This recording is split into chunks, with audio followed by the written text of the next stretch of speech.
Rockin' Robin, slow rockin' Robin, 'cause we really gonna rock tonight. Every little swallow, every chickadee, every little bird in the tall oak tree, the wise or loud, the big black crow, clap for their wings, sing and go, bird, go, rockin' Robin, rockin' Robin, slow rockin' Robin, 'cause we really gonna rock tonight.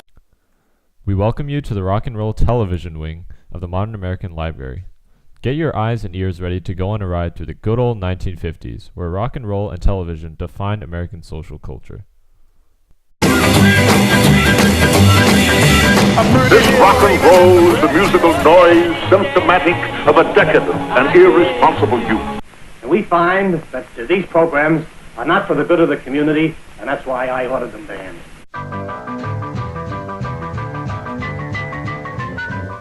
In the heart of Dixie in Alabama, there's a place we love called Birmingham. Everybody starts rocking and shuffling their feet when a drum starts laying that solid beat. Boy, I can't stand still no more. Everybody's dancing and jumping too while the music's rocking, nobody's blue. Rock and roll, during the year 1950, capped off a change for the rest of the century. White artists were very eager to put their music out there to see how the public would respond to it. One particular song that found its way to the top of the music ratings was Hard Rock Gunter's Birmingham Bounce. Birmingham Bounce was originally written by Amos Milburn, a black singer/songwriter, a year before. Hard Rock Gunter had gotten his hands on the lyrics of the song, and in 1950, Hard Rock Gunter was the first white man to make a rock and roll cover. By far, if the beat gets you moving and you need a good start, everybody dance to a steel guitar.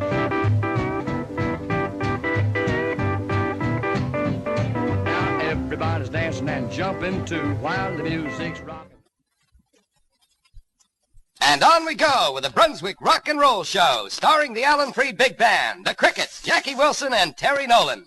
Here's one that dates back to another musical era, back to the Glenn Miller days and the Erskine Hawkins days. Leon Marion on trumpet with the Big Band and Tuxedo Junction.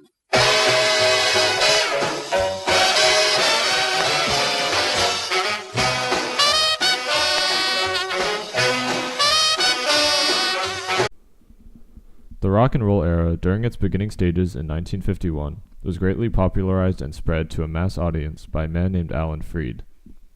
Greatly known through his radio channels, his station was greatly recognized for its running of new style of music and popularity.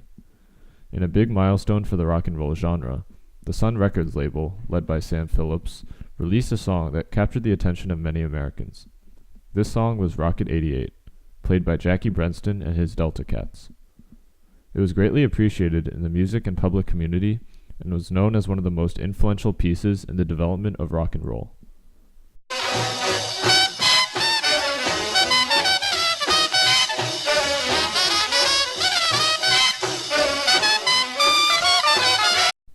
"1951 was equally groundbreaking for the television industry. In September of that year, President Harry Truman made a speech that was the first television program to ever be nationally televised from coast to coast. This also made Truman the first president to ever appear on national TV. I'm glad to welcome you to this conference for the signing of the Treaty of Peace with Japan. The people of the United States are honored to serve as hosts to this meeting. The rock and roll scene met with another great cover by Bill Haley and his comments by Jimmy Preston's Rock the Joint. The cover refreshed the rock and roll world with another great hit, foreshadowing rock and roll's long future ahead. Chicago becomes the focal point for the nation's eyes as the hottest, bitterest Republican convention in 40 years gets underway. Candidates, including General Eisenhower, reach the city where their fate is to be decided. In the television aspect, in 1952, the boundaries were once again broken with the recording of both the Republican and Democratic convention in Chicago, openly broadcasted to any of whom had a television at home.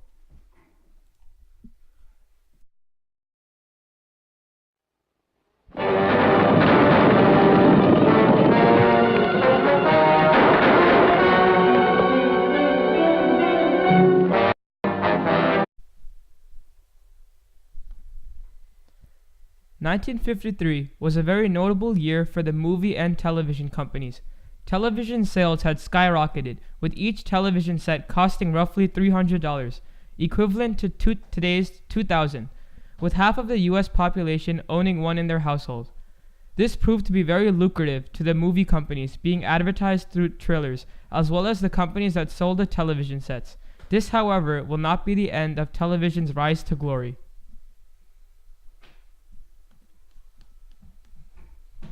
He's wearing the same clothes, but he ain't the same John Harper that gave me the right.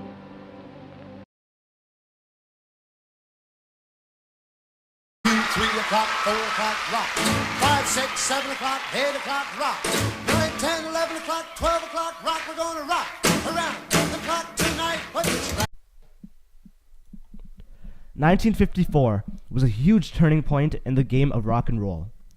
Bill Haley and his band, Haley and His Comets, released their single, Rock Around the Clock. This song was Haley's biggest hit of his music career, and it was the cornerstone of rock and roll. It still has a lot of historical importance to America today.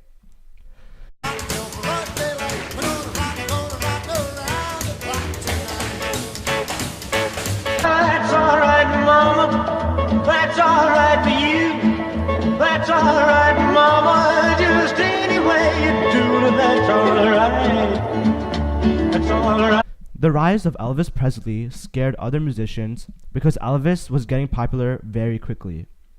In 1954, Elvis Presley released That's All Right, his first single that was recorded and released. It had automatically become a hit, showing Americans that there was a new musician on the rise. Elvis Presley was only just getting started at this point in time, and he was ready to blow other musicians off the charts. Good evening, ladies and gentlemen, and I shall do for you first a song that I first recorded, number one. It was a fairly nice hit, and it went quite high in the American charts. The title of it is Maybelline. Oh,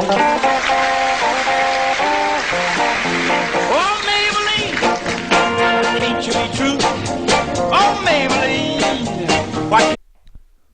Even though rock and roll was only new to the music scene of the world, it constantly changed and adapted yearly, popularizing the genre greatly. 1955 introduced yet more innovations to the rock and roll genre. Chuck Berry, known for the song Maybelline, introduced a new style of rock and roll, a style which acquired a distorted electric guitar sound overtoned by a valve amplifier. This new style was greatly admired, with Maybelline ranked 18 in the Rolling Stones' greatest songs of all time. Funky Tunes was not only the crowd pleaser, but Bo Diddley, who was greatly influenced by African music, introduces a new beat and electric style, changing up the rock and roll vibe internationally. American music and culture was not the only contender in the world, but the British also played a huge share. The British heavily marketed their bands through television commercials as well as guest star movie appearances and soundtracks. For example, Blackboard Jungle.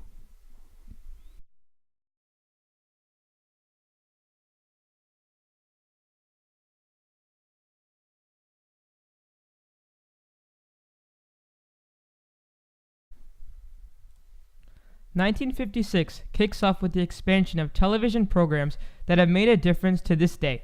Channels such as ABC, CBS, and NBC are first begun with the purpose to entertain and educate television viewers on a national and international events. For example, ABC broadcasted the unveiling and beginning of Disneyland. You ain't nothing but a hound dog, crying all the time. You ain't nothing but a hound dog, crying all the time. Well, you ain't never gonna rabbit and you ain't no friend of mine. Well, I said you would. Even though the television sector in 1956 rose greatly, the rock and roll scene hit a bump. Parents began to complain about this new genre of music, to teenage delinquency, resulting in many immature students misbehaving and taking negative turns in life. Elvis Presley's appearance on The Ed Sullivan Show resulted in the eruption of letters sent by parents scandalized by his gyrations, rapid whirling motion dance moves that basically defined the famous celebrity.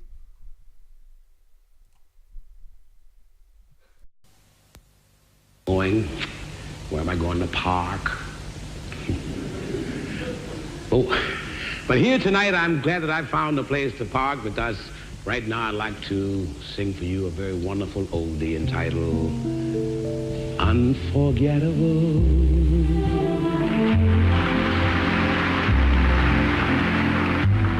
That's what you are.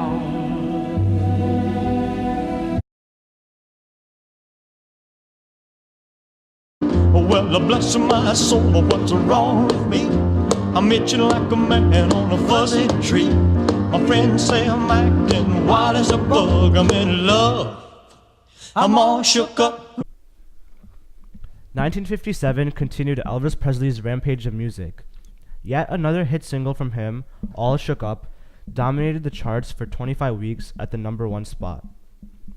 During this time, rock and roll made its way to national television, airing Dick Clark's long-lived show, American Bandstand, for the next 30 years. But rock and roll was clearly not immortal, because it originated among the segregated black ethnic groups and the lower class. There existed some middle to upper class whites that severely disliked rock and roll. It was even banned from certain radio stations and schools that felt strongly against it. When Elvis Presley made a television appearance on The Ed Sullivan Show in 1957, Frank Sinatra spoke up. He said, "Rock and roll is the most brutal, ugly, degenerate, vicious form of expression, lewd, sly, in plain fact, dirty, a rancid-smelling aphrodisiac, and the martial music of every sideburn delinquent on the face of the earth." So yes, rock and roll did have its downfalls, but as evidenced by Elvis Presley's continuing success, rock and roll was not going to fall so easily. 1958 would be characterized in the rock and roll history books as a major bump in the road. Many idols and stars were quickly being arrested or put on trial for violating U.S. law, whether it be the use of illegal substances or violation of the Mann Act. Even the television, with the hit TV show The $64,000 Question, was put on the hot seat and eventually canceled for its scandal involving manipulation and bribery with the contestants and show characters. The scene was changing pretty fast and not exactly the way hoped for.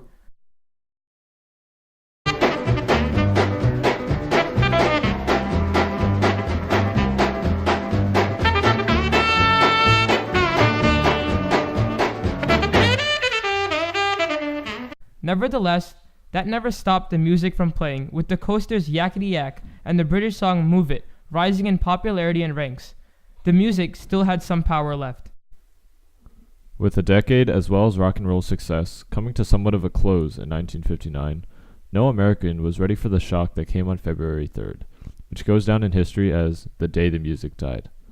On this day, the three rock and roll musicians Buddy Holly, Richie Valens, and J.P. the Big Bopper Richardson were all killed in a plane crash on a flight towards Minnesota. It was referenced in the legendary song American Pie by Don McLean. Although this song was created in the 70s, it serves as a tribute to that fateful day. In American Pie, Don McLean used these tragic deaths as an analogy to the loss of innocence of the previous rock and roll era. Even with rock and roll already declining by the late 50s, what took place that fateful day was unpredictable and a day that goes down in music history. To add to the unfortunate occurrences of the year, Chuck Berry, a pioneer of rock and roll, was arrested under the Mann Act for his transporting of a 14-year-old girl across state lines, who was suspected of being a prostitute.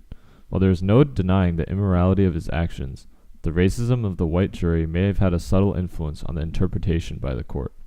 Nevertheless, Chuck Berry's influence cannot be denied, and Maybelline will always be remembered as a rock and roll classic.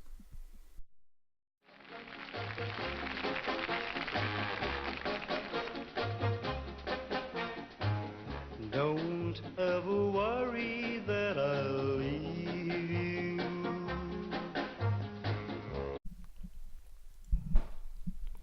Rock and roll, however, did not die entirely in the entry of the 1960s.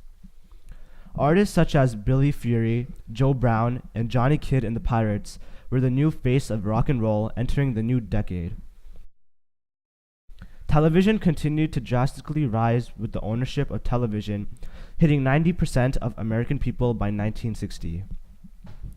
The decade will always be remembered for its groove and advancement in music and television. We greatly appreciate your visit to the Modern American Museum and hope you enjoy the various exhibits offered here. With that being said, you may now witness the rock and roll history of the 1950s through the Grand Exhibit. Thank you. Please exit the video screening in a single file line and enjoy the rest of your day here at the Modern American Museum.